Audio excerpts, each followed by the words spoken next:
আমরা দ্বিপদী বিন্যাসের আরেকটা উদাহরণ দেখি। ধরি আমি বাস্কেটবল খেলছি আর আমি জানি যে আমি বাস্কেটের দিকে বলটা মোট 10 বার ছুঁড়ে মারবো। ধরি n সমান 10, সেটা হচ্ছে কয়বার মারছি। এখন ধরি আমার ছুঁড়ে মারাটা কোনো কিছুর উপরে নির্ভর করে না, আর সাধারণভাবে আমার 30% সম্ভাবনা আছে।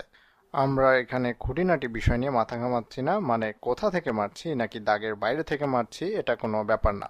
যতবারই মারি না কেন আমার 30% সম্ভাবনা আছে গোল করার। তাহলে বলা যায় যে সাফল্য সম্ভাবনা হচ্ছে 30%। সম্ভাবনা হচ্ছে 30%। এটা আমরা এইমাত্র ঠিক করলাম। এখন অন্য সময়ের মতো একটা চলক ধরি এক্স। এখানে এক্স সমান হচ্ছে কতগুলো বাস্কেট অর্থাৎ গোল আমি করতে পারি। তাহলে কতগুলো মোট বাস্কেট আমি করতে পারি। এটা পয়সা ছুঁড়ে মারার উদাহরণটা থেকে একটু অন্যরকম, কারণ ওই উদাহরণে পয়সা ছুঁড়ে মারার পরে হেড অথবা টেল পড়ার সম্ভাবনা ছিল সমান সমান। আমি আবার বলছি, টেল এবং হেড পড়ার সম্ভাবনা ছিল সমান সমান, কিন্তু এই ক্ষেত্রে বাস্কেট করার সম্ভাবনা বাস্কেট না করার সম্ভাবনা থেকে কম। বাস্কেট না করার সম্ভাবনা হচ্ছে 1 বিয়োগ বাস্কেট করার সম্ভাবনা, মানে 70%। তার মানে আগে আমরা যা করেছিলাম এটা তার থেকে একটু অন্যরকম, কিন্তু অন্য দিক থেকে চিন্তা করলে এটা বাস্তব জীবনের জন্য বেশ উপযোগী। দেখা যাক বিন্যাসটা কিরকম হয়। আবার আমি আগে যতবার ছুঁড়ে মেরেছিলাম এখন তার থেকে বেশিবার মারছি। এ কারণে এটা মনে হয় আগে থেকে একটু বেশি সময় নেবে, আসলে এটা অনেক বেশি হয়ে যাচ্ছে। ধরি আমি 6বার মারি, আর চলক এক্স হচ্ছে কয়বার আমি সফল হলাম। এখন চিন্তা করি কিভাবে এই সম্ভাবনাটা বের করা যায়। এক্স সমান 0 হবার সম্ভাবনা কতটুকু? তার মানে হচ্ছে যে আমি একটাও বাস্কেট করতে পারলাম না। তার মানে আমি 6বার মারলাম কিন্তু একবারও বাস্কেট করতে পারলাম না। এখন এটা হতে হলে 6বারই এটা হতে হবে। তাহলে 70% সম্ভাবনা আছে এইরকম কিছু একটা পরপর 6বার হতে হবে। তাহলে এটার সম্ভাবনা হচ্ছে 0.7 গুণ 0.7 গুণ 0.7 গুণ 0.7 গুণ, আমি গুলিয়ে ফেলছি, 0.7 গুণ 0.7 গুণ 0.7 গুণ 0.7 গুণ 0.7 গুণ 0.7। এর প্রত্যেকটা হচ্ছে প্রথমবার বিফল হওয়া, দ্বিতীয়বারও বিফল হওয়া, এরকম ভাবে সবগুলোতেই না পারা। আর এটা সমান হবে 0.7 ঘাত 6, 0.7 to the power 6। এখন এটা করার মাত্র একটাই উপায় আছে। এখন এক্স এর মান 0 হতে হলে আমাকে আক্ষরিক অর্থেই প্রত্যেকবার বিফল হতে হবে। এখন ঠিক একবার সফল হবার সম্ভাবনা কতটুকু? আমি হয়তো প্রথমবার সফল হলাম, বাকি 5বারই বিফল হলাম। আবার আমি হয়তো দ্বিতীয়বার বাদে সবগুলোই বিফল হলাম, হয়তো আমি তৃতীয়বার বাদে বাকি সবগুলোতেই বিফল হলাম। এখন চিন্তা করি এই প্রত্যেকটা ঘটনার সম্ভাবনা কতটুকু। ধরা যাক আমি সফল হলাম, আমি এটাকে বলছি সফল। না, এখানে তাহলে উল্টাপাল্টা হয়ে যাবে। ধরি এটাকে বলবো পয়েন্ট আর এটাকে বলবো মিস। তাহলে হতে পারে একটা পয়েন্ট আর 5টা মিস, অথবা হতে পারে miss miss miss point miss miss. এখন তাহলে বুঝতেই পারছো যে এইরকম আরো পরিস্থিতি হতে পারে। তাহলে মোট 6 রকম হতে পারে। তাহলে যেইবার ছুঁড়ে মেরে আমি সফল হলাম সেটা এই 6টার যে কোনোটার মধ্যে হতে পারে। এর মানে হচ্ছে যে এই 6টা জায়গার যে কোনো একটি জায়গাতেই এটি হতে পারে। আমার 6বার ছুঁড়ে মারার মধ্যে একবার, তাহলে এরকম 6টা পরিস্থিতি আছে। এই প্রত্যেকটার সম্ভাবনা কত? এগুলো হবার সম্ভাবনা হচ্ছে 30%, আর না হবার সম্ভাবনা হচ্ছে 70%। তাহলে এটা হবে 0.3 গুণ 0.7 গুণ 0.7 গুণ 0.7 গুণ 0.7 গুণ 0.7। তাহলে এটা হচ্ছে 0.7 ঘাত 5। তাহলে এটা হচ্ছে এটা ঘটার সম্ভাবনা। এটা ঘটার সম্ভাবনা কত হবে? এটা হবে 0.7 গুণ 0.7 গুণ 0.7 গুণ 0.3 গুণ 0.7 গুণ 0.7। এখানে 0.7কে 5বারই গুণ করছি। 0.7 গুণ 0.7 গুণ 0.7 গুণ 0.7 গুণ 0.7। তাহলে 0.7 to the power 5 গুণ 0.3 দিয়ে গুণ করতে হচ্ছে। তাহলে যখনই তুমি সফল হও না কেন এই বিন্যাসগুলো হবার সম্ভাবনা হচ্ছে 0.3 গুণ 0.7 পঞ্চম ঘাত। সেটা যাই হোক না কেন। তারপরে এটা কতভাবে করা যায়? আসলে আমরা এটা বের করেছি, এটা 6ভাবে করা যায়। তুমি শুধু প্রথমবারে সফল হতে পারো, অথবা দ্বিতীয়বারে, অথবা তৃতীয়বারে, এরকম ভাবে সববারই হতে পারে। তাহলে x এর মান 1, অর্থাৎ আমাদের চলকের মান 1 হওয়ার সম্ভাবনা হচ্ছে 6 গুণ 0.3 গুণ 0.7 এর পঞ্চম ঘাত। এখন আরো পরিষ্কার করে বোঝানোর জন্য আর আগের দ্বিপদী বিন্যাসের সাথে মিলানোর জন্য বলছি যে যদি n এর মান 0 হতো সেক্ষেত্রে দ্বিপদী সহগের মান কত হতো? তাহলে আমাদের উদাহরণে n সমান 6, তাহলে বন্ধনীর মধ্যে 6 আর 0 হলে কত হবে? সেটা হবে 6 এর ফ্যাক্টোরিয়াল ভাগ 0 এর ফ্যাক্টোরিয়াল, 0 এর ফ্যাক্টোরিয়াল গুণ 6 বিয়োগ 0 এর ফ্যাক্টোরিয়াল। এখন 6 বিয়োগ 0 হচ্ছে 6, তাহলে 6 এর ফ্যাক্টোরিয়াল কাটাকাটি চলে যায়, বাকি থাকলো 1। এখন তাহলে 0 এর ফ্যাক্টোরিয়াল কত? এখন এটা হচ্ছে গণিতের অদ্ভুত সংখ্যাগুলোর মধ্যে অন্যতম। আমি আগের একটা ভিডিওতে এটা নিয়ে আলোচনা করেছি। 0 এর ফ্যাক্টোরিয়াল হচ্ছে সংজ্ঞা অনুযায়ী সমান সমান 1। তাহলে আমরা এতক্ষণ করে যা পেলাম তা হচ্ছে এটার দ্বিপদী সহগের মান। তাহলে এটা খালি 1 দিয়ে গুণ করলেই হবে। এটা হবার সম্ভাবনা হচ্ছে 0.7 এর ষষ্ঠ ঘাত, এবং তারপর এটাকে গুণ করতে হবে দ্বিপদী সহগ দিয়ে। এখন যেহেতু এটা হবার মাত্র একটি উপায় আছে, তাই এটার মান হচ্ছে 1। আমি তোমাকে বিভ্রান্ত করতে চাইনি, তাই এই ব্যাপারটা আগে বলিনি। আমরা কিন্তু তারপরেও দ্বিপদী সহগ ব্যবহার করেছি। একটু চিন্তা করো, এখানে আমি 6 বার মারছি আর মাত্র একবার এখানে সফল হচ্ছি।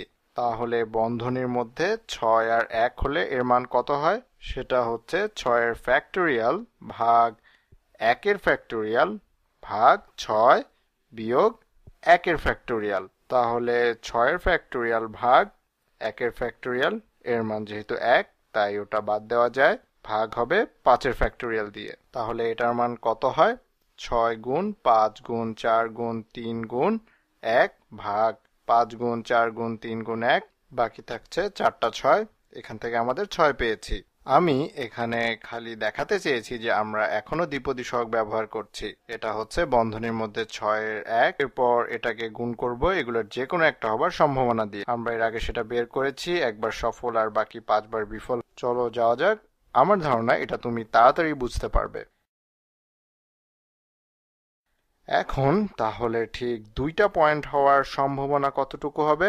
তাহলে আমরা লিখতে পারি, তাহলে হচ্ছে মিস মিস মিস মিস আর তারপরে দুটো পয়েন্ট, অথবা অন্যভাবে বললে দুটো বাস্কেট। ধরি আমি যেখানে বাস্কেটবল খেলছি সেখানে প্রত্যেক বাস্কেটবলের জন্য পয়েন্ট হচ্ছে 1 করে। এখন তাহলে সম্ভাবনা কত হবে? হবে 0.7 গুণ 0.7 গুণ 0.7 গুণ 0.7 গুণ 0.3 গুণ 0.3, অর্থাৎ 0.7 টু দি পাওয়ার 4 গুণ 0.3 স্কয়ার। এখন এখানে যেটা বলা হলো এটা হচ্ছে প্রত্যেকটা ঘটনা, কিন্তু 2টা পয়েন্টের জন্য এটাই একমাত্র উপায় না। আমি যে কোনো দুবার ছুঁড়ে মারাকে নিতে পারি যেগুলোতে আমি সফল হয়েছি। আমি এগুলো বাছাই করে নিচ্ছি না, কিন্তু ধরে নেই যে সম্ভাবনার দিক থেকে আমি ঠিকগুলোই নিয়েছি, অর্থাৎ এগুলোই একমাত্র পরিস্থিতি না। এই পরিস্থিতিটা অর্থাৎ ঠিক শেষের 2বারই আমি মিস করব, এটার সম্ভাবনা হচ্ছে এটা। কিন্তু আমি যেহেতু কত রকম ভাবে 2বার সফল হতে পারি সেটা বের করতে চাচ্ছি, আমি বলতে পারি যে আমি 6 বার মারছি আর সেখান থেকে 2বার বেছে নিচ্ছি সফল হবার জন্য। তাহলে এখন এটার ফলাফল কত হবে? 6 এর ফ্যাক্টোরিয়াল ভাগ 2 এর ফ্যাক্টোরিয়াল 6 বিয়োগ 2 এর ফ্যাক্টোরিয়াল, এটা সমান হবে, এটা হচ্ছে 6 গুণ 5 গুণ 3 গুণ 2 গুণ 1 ভাগ 2 গুণ 1, আর এটা হচ্ছে 6 বিয়োগ 2 অর্থাৎ 4 এর ফ্যাক্টোরিয়াল 4 গুণ 3 গুণ 2 গুণ 1। আসলে আমি এখানে একটা 4 লিখতে ভুলে গিয়েছিলাম। এখানে 6 গুণ 5 গুণ 4 গুণ 3 গুণ 2 গুণ 1, এটা কাটাকাটি চলে যায়, 2 আর 6 থেকে পাই 3, তাহলে পাচ্ছি 15। তাহলে ঠিক 2বার সফল হবার 15টা ভিন্ন ভিন্ন উপায় আছে, বিশেষ করে আমরা যদি ক্রম নিয়ে একেবারেই চিন্তা না করি। আমি বলছি না যে এটার পরে ওটা, উল্টোভাবে ওটার পরে এটা হলেও কোনো সমস্যা ছিল না। আসলে এখানে দুটো পরিস্থিতি একই রকম। আমি তাহলে শেষের 2বার সফল হয়েছি। এখানে এটা বলছি না যে শেষের আগের বারে একভাবে সফল হয়েছি আর শেষের বারে আরেকভাবে সফল হয়েছি। আমরা এখানে দুটোর মধ্যে কোনো পার্থক্য করছি না। তাই এই জন্যই 6 বার ছুঁড়ে মারার পরে 2বার সফল হবার 15টা উপায় আছে। আর ওই প্রত্যেকটা সম্ভাবনা হচ্ছে 0.7 এর চতুর্থ ঘাত গুণ 0.3 এর বর্গ। তাহলে এখন ঠিক দুইবার সফল হবার সম্ভাবনা হচ্ছে বন্ধনীর ভিতরে 6 আর 2 এবং এর সাথে গুণ 0.7 চতুর্থ ঘাত গুণ 0.3 বর্গ। আর এইরকম ভাবে সবই করা যায়। এখানে আমরা একটু তাড়াতাড়ি করে ফেলি। একই রকম যুক্তি দিয়ে 3বার সফল হবার সম্ভাবনা কত, মানে যে কোনো একটা পরিস্থিতিতে অথবা কত রকম ভাবে আমি 3বার সফল হতে পারি। এখন তাহলে 6 আর 3 নিচ্ছি বন্ধনীর ভিতরে, আর তারপর ওই প্রত্যেকটা উপায়ের সম্ভাবনা আমি যদি 3বার সফল হই তাহলে 3বার মিসও করব, আর তারপর 3বার সফলও হব। এটা বের করা এখন অনেক সোজা হয়ে গেল। আশা করি তুমি এটা জানো। তারপরও আমি এটা বের করছি। তাহলে এটা হচ্ছে 6 এর ফ্যাক্টোরিয়াল ভাগ 3 এর ফ্যাক্টোরিয়াল গুণ 6 বিয়োগ 3 এর ফ্যাক্টোরিয়াল গুণ এই অংশটা 0.7 এর ঘনফল গুণ 0.3 এর বর্গ। এটা চালিয়ে যেতে থাকি আর এটা আসলে আরো তাড়াতাড়ি হবে।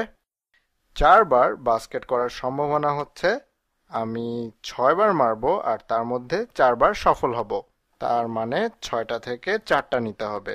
তাহলে আমি যদি 4বার সফল হই তাহলে 2বার বিফল হব। তাহলে এখানে হচ্ছে যে 2বার মিস করব। তাহলে 0.7 গুণ 0.7 এটা হচ্ছে বিফল হবার সম্ভাবনা।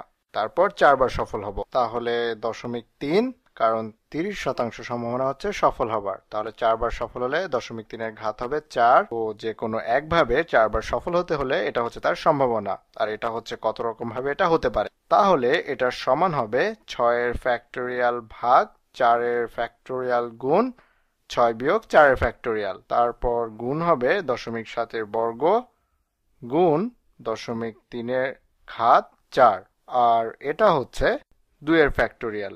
এটার মান কত সেটা আমরা আগে বের করেছি। বন্ধনীর মধ্যে 6 আর 2 থাকা, আর এটা একই কথা। এটা ছিল 6 এর ফ্যাক্টোরিয়াল ভাগ 2 এর ফ্যাক্টোরিয়াল ভাগ 4 এর ফ্যাক্টোরিয়াল। এটা আর এটা একই কথা, খালি 4 আর 2 পাল্টাপাল্টি করা হয়েছে। তাহলে এটা সমান হবে 15।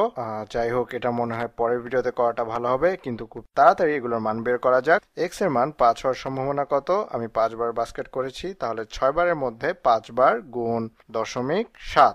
আমি এখানে মাত্র একবার মিস করেছি, তাই না? তাহলে একবার মিস করার সম্ভাবনা হচ্ছে 0.7, আর তারপর 5বার সফল হতে হবে। পরপর না হলে হবে 0.3 এর পঞ্চম ঘাত। কিন্তু দেখা যাবে যে আমি যেভাবেই 5বার সফল হই না কেন, এটা হচ্ছে সেটার সম্ভাবনা।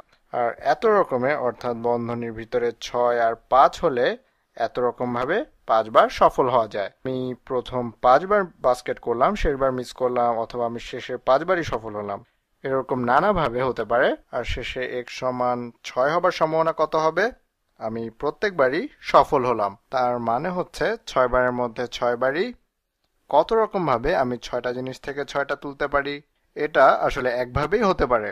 এটার মান হিসাব করা যাক। তোমাদের জানতে হবে যে 0 ফ্যাক্টোরিয়াল মান হচ্ছে 1। এখন আমাকে সববারই সফল হতে হবে। তাহলে 0.3 এর ঘাত হবে 6। 0.3 গুণ 0.3 গুণ 0.3।